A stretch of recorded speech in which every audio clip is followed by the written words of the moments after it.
All right, we are up to the final encounter of Eater of Worlds. We just broke the boss free, and now we're ready to kill him. This boss has the most health out of all raid bosses in the game, so it does take a lot of damage to be able to kill him. One phasing it is quite rare, but if you do have enough damage, you can. Otherwise, two phasing it isn't too bad. I'll be teaching you and holding your hand to do the whole thing. This encounter is extremely similar to the last one with the craniums and shooting them. The only difference is that instead of shooting crystals, you will be connecting balls into the center spot to be able to start the damage phase. This prism thing around him only breaks when all three balls are shot at the same time. So, for instance, there'll be a ball on top, a ball to the left, and a ball to the right that each have element colors, void, solar, and arc and such. They can all three be solar, they can all three be arc. It's random on what they're going to be. You just have to cook the correct ones to compensate for whatever it is there.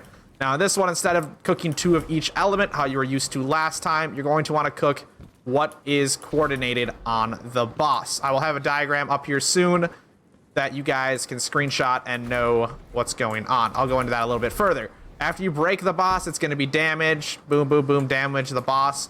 And the prism is going to show up again. You do have enough time to get a second damage phase in before you need to stun the boss. If you cook the correct craniums, you need to cook all 6 craniums correctly to be able to engage the second damage phase. Otherwise, you will only do 1, which is fine. You don't have to do 2, but it'll make a quicker kill for you. Here is the spreadsheet that I use. I did not make this myself, but it works very well for me. I suggest screenshotting and saving it.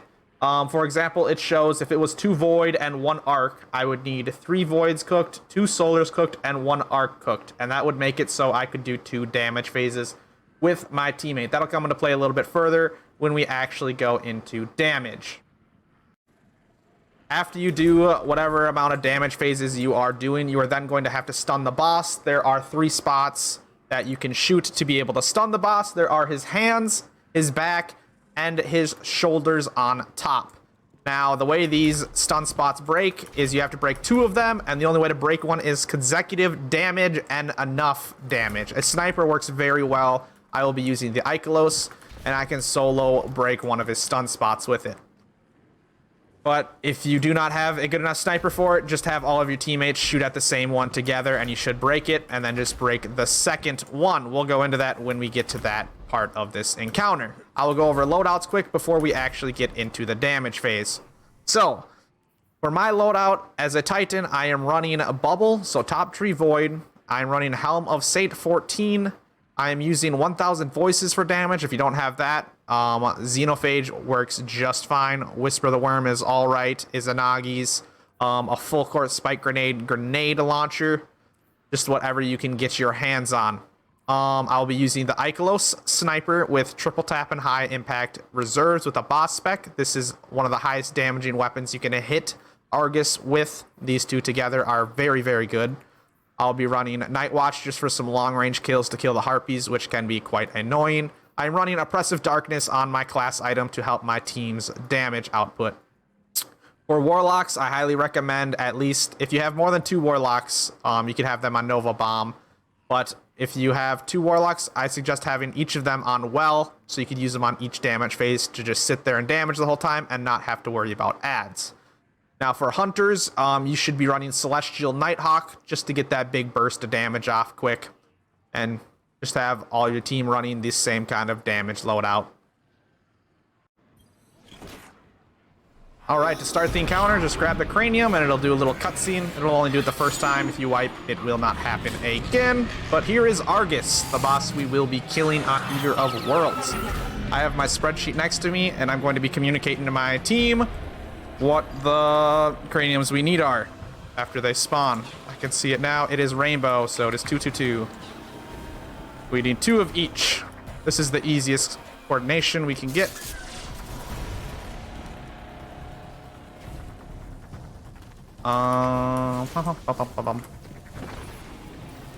To void side.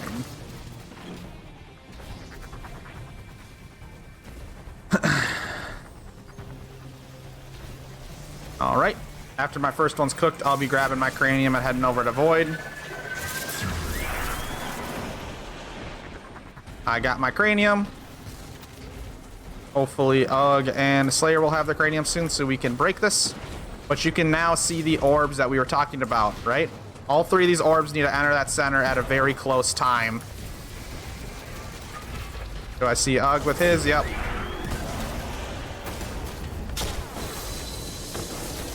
We are shooting. I'm gonna use the rest of my cranium on this.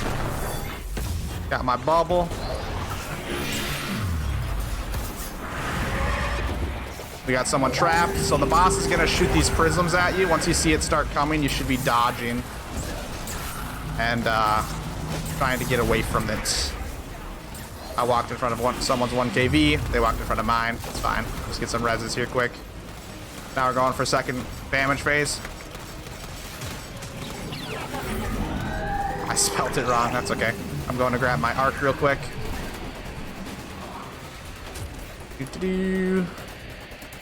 What side is it on? It's on solar side. Grabbing my arc and going over to solar. Now we're going to do it again. This is very timed, so if I don't do it fast enough, we won't get it.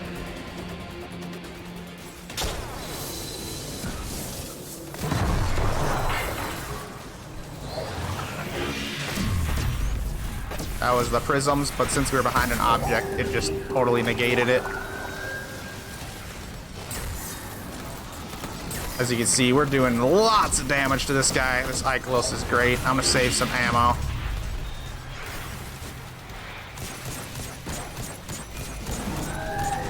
Alright, we're gonna go stun him now. You'll notice he's gonna open up platforms. Alright. You can see the white spots on him any second here. There they are. We're trying to shoot these consecutively and break them. Make sure you're getting yellow numbers when shooting these. Uh-oh, I'm not getting yellows. All right, you can also shoot his guns on the side, which are already stunned. But normally they should start glowing when you're hitting them. You can break his gun so he doesn't shoot at you, which is pretty nice. Looks like my team broke him up pretty quickly. So now that we have stunned him, I'm going to go back to my side and get ready for phase 2. Just going to clear some ads for a bit, waiting for the spawn.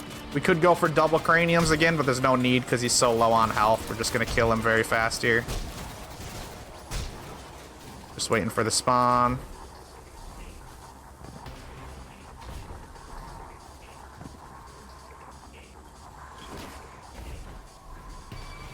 I'm gonna put my 2 craniums in. Ugg might be bringing one over here anyways.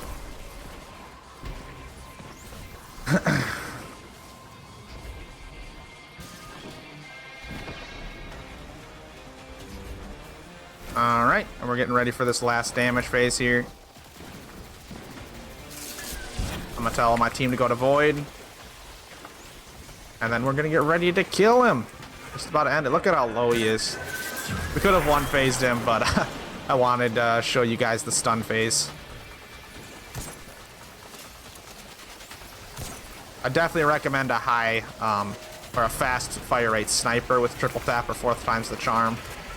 That's really the best thing here. Firing line's amazing on it too. Alright. Getting ready to go stun. And he'll die quite quickly, I imagine. Going over here.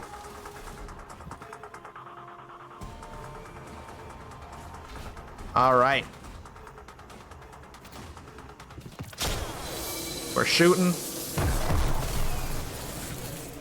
A little bit slow on that third one, but we still got it. Prisms are coming. We gotta dodge it. And the boss is dead. That is Eater of Worlds. If you have any questions about this encounter, please make sure to leave it in the comment section down below. I will try to answer them to the best that I can. I hope you guys enjoyed this video. If you did, or it helped you out at all, please make sure to hit that thumbs up button. It does help me out a lot. If you'd like to see some more helpful walkthroughs like this in the future, please consider subscribing to the channel. Hope you guys have a wonderful day, and I will see you in the next video. Spikes out.